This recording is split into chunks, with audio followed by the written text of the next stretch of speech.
Hi, my name's Amy, I'm 30, I live in Derby and I live with my partner Jack, and we have 3 beautiful children, Ronnie, Teddy and Ada.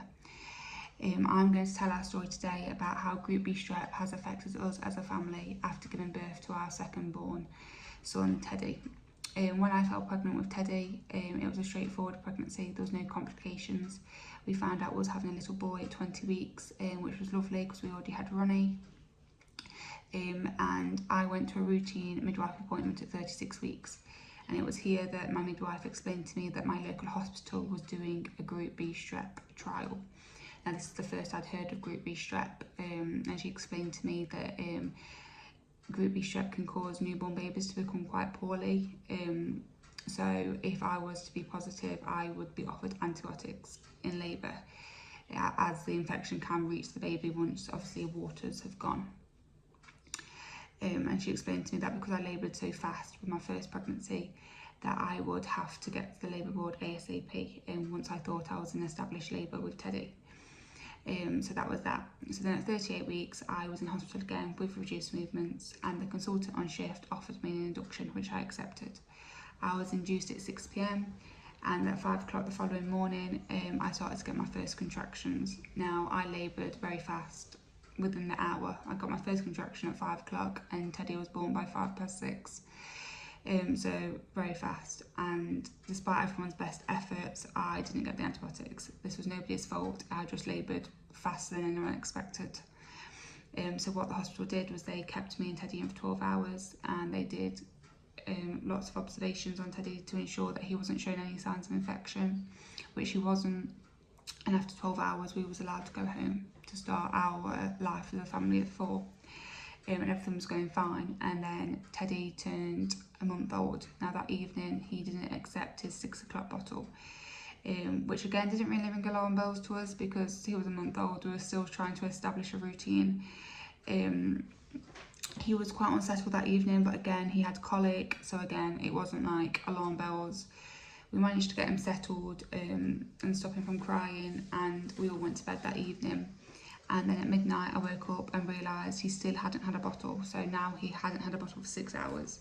And it was at this point I thought maybe something wasn't quite right, so I decided to take Teddy's temperature, and his temperature was 39. So at this point, with the temperature and not drinking the bottle, I decided to take us to A&E. Now I think a very important part of this story is from my house to our local A&E is 15 minutes at that time of night. There was no traffic on the road, and I want people to be aware of how fast acting Strep B can be. So when I left my house physically to look out, there was nothing wrong with Teddy. He was presenting himself as a healthy child. By the time I got to our local A&E, he'd gone very mottled in his skin. He was grunting, he was struggling to breathe, his whole face had gone grey. He looked a very poorly baby, and that was in the space of 15 minutes.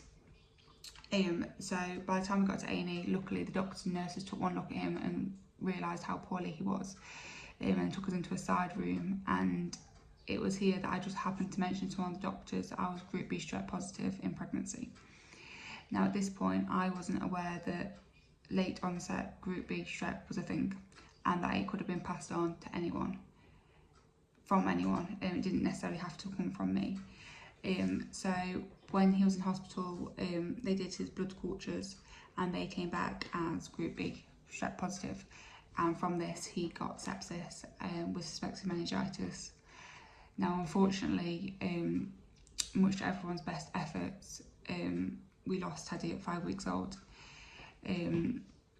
He was doing really well and they thought that he was going to survive, but unfortunately the infection had starved his brain of oxygen, and once the life machines were turned off, he unfortunately passed away. And that is the reality of how awful Strep B can be for some families. Now since obviously losing Teddy, we've had to come to terms with losing a child. We've had to come to terms with telling a nearly 2-year-old at the time where his brother's gone up to the sky.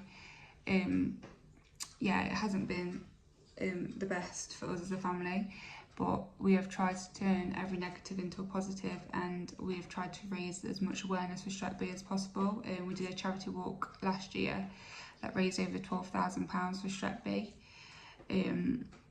we have done a charity sale at my work. Where people knitted teddies and we sold them, and that raised a lot of money as well.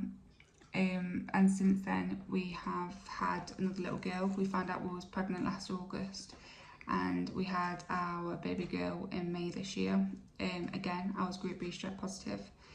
However, this time I was obviously more aware of the signs and symptoms, and I shouted it from the rooftops that I was group B strep positive, and I was given antibiotics all the way through my labour, and then she was given the antibiotics as well as soon as she was born. Now, like I say, the first I had heard of Strep B was when my local hospital was doing a trial, and I don't think I would have been told about group B strep if they hadn't have been doing the trial, as I didn't know anything about it with Ronnie, and I wasn't told about it with Ada. It was always me that brought up group B strep. Now, I think that routinely Strep B should be tested for with every pregnant person in the UK. I'm under the impression that the UK is only one of the only countries that don't actually routinely test for group B strep, and I think that a pregnant person is in a much better position to know that they are positive, so they're enabled to get the antibiotics than to not know that they're positive, because obviously having the antibiotics lessens your chance of your baby becoming seriously poorly. And the reason that we tell our story so often, and we will continue to tell our story, is because I think if one person can see the story and see the signs and symptoms that Teddy had, and maybe look at their child and think, oh gosh, they're displaying the same symptoms, it could save another family going through what we went through. Because I wish that I'd watched a video of someone telling me their story of group B strep, and we might not be in that position that we're in today if we was aware of the signs and symptoms of what to look out for, and just how devastating group B strep can be for some families.